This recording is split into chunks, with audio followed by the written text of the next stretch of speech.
பத்தி பார்க்க போறோம். கலைவாணி என்பவர் ஒரு தோட்டத்தில் ரப்பர் மரங்களை வெட்டி பால் எடுக்கும் தொழிலை செய்து கொண்டு இருந்தார். இவருக்கு ராஜு என்ற ஒரு மகன் இருந்தான். கணவன் இறந்ததால் தனது ஒரே மகனை வளர்க்க வேண்டும் என்ற கடமையின் காரணமாக கலைவாணி சுறுசுறுப்பாக உழைத்து வந்தார். ஒரே மகன் என்பதால் ராஜுவை அவர் மிகவும் செல்லமாக வளர்த்தார். ஏழ்மையான குடும்பம் என்றாலும் முடிந்தவரை தனது மகன் ராஜு கேட்கும் பொருட்களை எல்லாம் கலைவாணி வாங்கி கொடுத்து வந்தார். தனது தாய் படும் கஷ்டங்களை கண்டு கொள்ளாமல் ராஜு படிப்பில் கவனம் செலுத்தாமல் தோட்டத்தில் சுற்றி திரிந்தான். தன் தாயிடம் பள்ளிக்கு செல்வதாக சொல்லிவிட்டு தனது நண்பர்களிடம் மீன் பிடிக்க அல்லது பந்து விளையாட சென்று விடுவான்.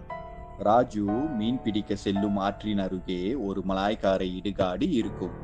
அவன் தன் நண்பர்களோடு மீன் பிடித்துவிட்டு அந்த மலாய்க்கார இடுகாட்டில் இருக்கும் கல்லறைகளில் அமர்ந்து விளையாடுவார்கள்.